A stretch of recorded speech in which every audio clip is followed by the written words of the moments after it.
Hello everyone, you most welcome eight exam word. Guys, जैसा कि आपने मॉर्निंग में देखा होगा कि जेएनयू ने एक लिंक दिया था जब हम जेएनयू के एडमिशन वाले कॉलम पे जा रहे थे। तो वहाँ जब वाइबा वगैरह के लिए एमफिल वाइबा के नोटिस वगैरह पड़े, वहीं पे एक नया लिंक उन्होंने जनरेट किया था आपको, जो माइग्रेशन से जुड़ा हुआ एक्सटेंशन लेने के लिए, या फिर अगर हम बात करें दूसरा जो मार्कशीट से जुड़ा हुआ एक्सटेंशन लेने के लिए था। उसमें दोनों ही ऑप्शन थे। स्पेशल जेएनयू के लिए भी था, जो ऑलरेडी जेएनयू के स्टूडेंट हैं और जिन्होंने या तो फिर से एग्जाम्स दिए हैं किसी दूसरी स्ट्रीम में जाने के लिए। जैसा कि जेएनयू में मोस्टली होता है कि बहुत सारे स्टूडेंट फर्स्ट ईयर किसी एक लैंग्वेज में आते हैं और सेकंड ईयर वो अपना लैंग्वेज चेंज कर लेते हैं, या तो वो उस लैंग्वेज में नहीं आना चाहते थे, उन्हें लगता है कि नहीं इस लैंग्वेज में हमारा फ्यूचर ब्राइट नहीं है, तो बदल लेते हैं। तो वहाँ पे दो ऑप्शन थे कि आप एक जेएनयू के लिए, नॉर्मल स्टूडेंट्स के लिए।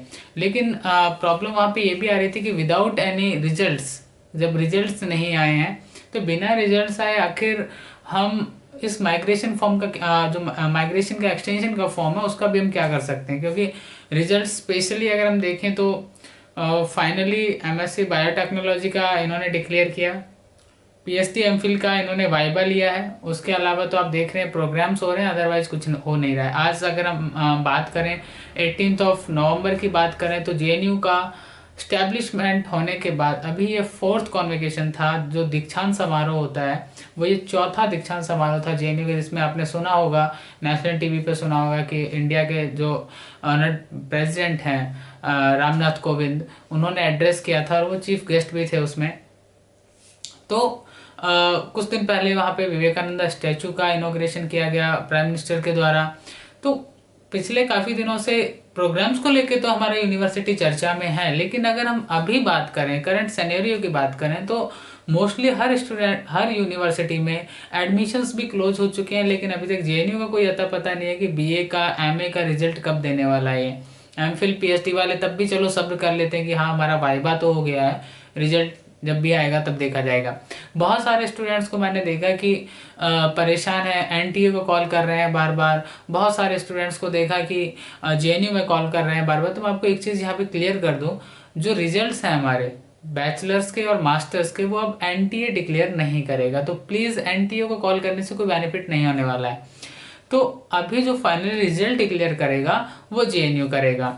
अब जेएनयू में आप पता करते हैं, जाके वहाँ पे पूछते हैं किसी से, तो वही एक रटा रटाया जवाब आता है कि हो सकता है आजकल आ जाए, अदरवाइज 20 को आए या 20 के बाद आए, कोई फिक्स डेट नहीं है। अभी कैंपस की बात करें तो campus mostly PhD final year के स्टूडेंट्स के लिए ओपन हुआ है, जो अभी का लेटेस्ट अपडेशन है। तो अभी पीएचडी के और जो स्टूडेंट्स हैं, फर्स्ट ईयर के हैं, सेकंड ईयर, थर्ड ईयर, उनके लिए भी ओपन नहीं है कैंपस। एंड मास्टर्स की तो बात ही नहीं करेंगे हम यहाँ पे। सो मेन पॉइंट यहाँ पे ये देखिए, आपकी यूनिवर्सिटी क्या कर रही है, माइग्रेशन रिजल्ट आने से पहले माइग्रेशन के लिए लिंक दे रही है। और अभी आप चेक करेंगे तो लिंक हटा लिया इन्होंने। अब नहीं पता कि इन्होंने वो लिंक वहाँ क्यों डाला था, फिर से हटा लिया। सुबह डालते हैं, शाम को हटा लेते हैं, आई डोंट नो वाई। लेकिन जो भी हो रहा है, कहीं ना कहीं एक स्टूडेंट्स का, तो अगर मैं कहूँ हिंदी में कहूँ तो शोषण ही हो रहा है, उससे ज़्यादा कुछ हो नहीं रहा है। क्योंकि जेएनयू की आस में कई स्टूडेंट बैठे हैं, अदर यूनिवर्सिटीज़ ने क्लासेस स्टार्ट कर दी, लेकिन हमारे यहाँ ऐसा कुछ नहीं हो रहा है। तो चाहे तो स्टूडेंट्सों ने पहले कोशिश की ट्विटर पे, लेकिन आप भी जानते हैं इतने ज़्यादा स्टूडेंट की भीड़ नहीं होती है कि वहाँ पे इतना ज़्यादा ट्वीट हो जाए। ठीक है, कैंपस है, कैंपस में जो पॉलिटिकल ऑर्गेनाइजेशंस हैं, स्टूडेंट जो विंग्स हैं, वो कोशिश कर रही हैं, वो मोमेंटम दे रही हैं कि भैया रिजल्ट डिक्लेयर कर दीजिए। लेकिन जेएनयू एडमिनिस्ट्रेशन के कान पे कोई जू नहीं रेंग रहा है। तो एक चीज़ तो हमें समझनी होगी कि रिजल्ट्स आने के बाद क्लासेस, ये लोग या तो घोड़ी पे सवार होके बोलेंगे कि भैया आज रिजल्ट डिक्लेयर किया, 3 दिन के अंदर पूरा का पूरा प्रोसेस कंप्लीट करो। अदरवाइज नहीं होता है तो वही है कि फिर एक्सटेंशन लो, 1 महीने का, 15 दिन का, क्योंकि हर जगह कंडीशन सेम नहीं है। कोरोना के बाद बहुत सारी जगह हम कंडीशन देखें तो बदल चुकी हैं, तो उन चीज़ों में भी चेंजेस आए हैं। तो जो भी स्टूडेंट्स अभी, जो भी क्या, अभी तो maximum number of student result का वेट कर रहे हैं, तो प्लीज़ पेशेंस बना के ही रख सकते हैं। इससे ज़्यादा तो ना हम कुछ कर सकते हैं ना आप कुछ कर सकते हैं। सो अपने जो भी कॉलेजेस में एडमिशन हो रहे हैं, कम से कम एक सीट वहाँ फिक्स जरूर करवा ली। मेरी आपको पर्सनल एडवाइस है कि जहाँ भी आपका दूसरी जगह एडमिशन होने का चांस है या हो रहा है, वहाँ पे अपना एडमिशन ले लीजिए। जेएनयू में जब हो जाएगा तो आप अपना वहाँ से सीट कैंसिल करवा के जेएनयू आ जाइएगा। अदरवाइज नहीं होता है किसी का तो कम से कम उसका एक ईयर खराब नहीं होगा। वैसे भी कोरोना की वजह से कॉलेजेस अभी भी ढंग से स्टार्ट नहीं हुए, कहीं भी चले जाइए, लेकिन कहीं ऐसा ना हो कि जेएनयू की आस में आप दूसरा ऑप्शन भी खो दें।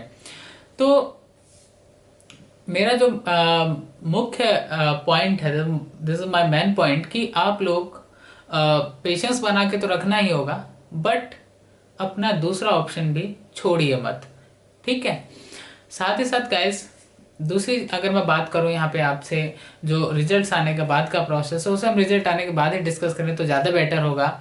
बाकी प्रिडिक्शंस जो हमने भी पहले की, जो हमारे आइडियाज़ थे कि हाँ शायद में भी अब तक रिजल्ट्स आ सकते हैं, वो हमने लाइक कोई भी होता है एक आइडिया लगाता है कि हाँ यार ये पॉसिबिलिटीज हो सकती हैं, इस डेट तक वो रिजल्ट दे सकता है, क्योंकि एक फिक्स होता है कि 1 महीने के अंदर प्रोसेस पूरी होगी। लेकिन आप देखेंगे कि ये तो इनका कोई लिमिट नहीं है। मुझे लगता है कि 6 तारीख को एग्जाम स्टार्ट हुए थे 6 अक्टूबर को, और इनका जो मूड है वो ये है कि 6 दिसंबर से हम प्रोसेस स्टार्ट करेंगे, उसके बाद बोलेंगे कोविड बढ़ रहा है दिल्ली में और अब हम वापस एक बार क्लोज करते हैं, ऑनलाइन क्लासेस चलेंगी घर से बैठ के, ठीक है, सारा प्रॉब्लम ही खत्म है।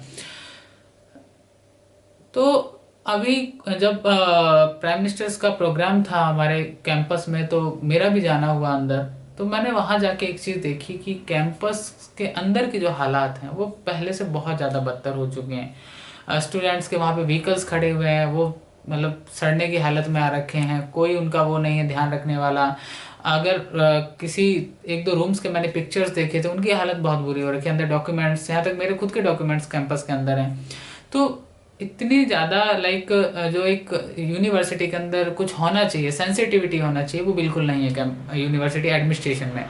मैं यहाँ पे एडमिनिस्ट्रेशन को ये नहीं कह रहा हूँ कि वो क्या कर रहा है, उसकी क्या अपनी लिमिटेशन है, लेकिन कहीं ना कहीं एक जो स्टूडेंट होने के नाते, या कोई भी अगर मैं बात करूँ, जो आप भी एक स्टूडेंट हैं, आपने अप्लाई किया है वहाँ के लिए, आप कोशिश कर रहे हैं, आपने तैयारी की है, आपने एक सपना देखा उस यूनिवर्सिटी में जाने का, और वहाँ का कोई भी एडमिनिस्ट्रेशन कोई एक्शन नहीं ले रहा है कि यार क्या करना चाहिए हमें। सो प्लीज़ देखिए 5-7 दिन और वेट करिए, और फिर लास्ट में वही एडवाइस दूंगा कि आपको जो भी दूसरा ऑप्शन मिल रहा है उसे एक बार बुक कर लीजिए। जेएनयू के जैसे रिजल्ट आते हैं, आप सिलेक्ट होते हैं, तो फिर उसके बाद वहाँ से कैंसिल करवाइए और जेएनयू आइए। साथ ही गैस, जेएनयू से रिगार्डिंग या अदर यूनिवर्सिटी, चाहे वो जामिया हो, जेएनयू हो, एएमयू हो, या कोई भी यूनिवर्सिटी इंडिया की सेंट्रल यूनिवर्सिटीज है, उनकी हम लोग अब आने वाले दिनों में फैकल्टीज़ के थ्रू क्लासेस स्टार्ट करेंगे, और उनके चाहे वो टेस्ट सीरीजेस हों या नोट्स हों, वो भी सारी चीज़ें हम धीरे धीरे आपके लिए लेके आएंगे। एंड फॉरेन लैंग्वेज के जो सर्टिफिकेट कोर्स होंगे वो भी एम्बेसी के थ्रू रजिस्ट्रेशन के द्वारा आपको प्रोवाइड करवाए जाएंगे। सो गाइज, किसी भी इंफॉर्मेशन जेएनयू से जुड़ी हुई हो या किसी भी अदर यूनिवर्सिटी, तो उसके लिए हमारा ऑफिशियल जो टेलीग्राम ग्रुप है उसे ज्वाइन कर सकते हैं आप। एग्जाम ऑफिशियल के नाम से आप सर्च करेंगे तो आप उसे ज्वाइन कर लें। एंड फ्रॉम टुमारो आपको यहाँ पे करंट अफेयर के एक सीक्वेंस सीरीजेस मिलेंगे, तो करंट अफेयर को ज़रूर देखें and like our channel, subscribe us. So all the best for your results. Predictions नहीं करेंगे कि कब आएंगे, क्योंकि सारी प्रिडिक्शंस भी ख़त्म हो चुकी हैं। चलिए मिलते हैं नेक्स्ट वीडियो में।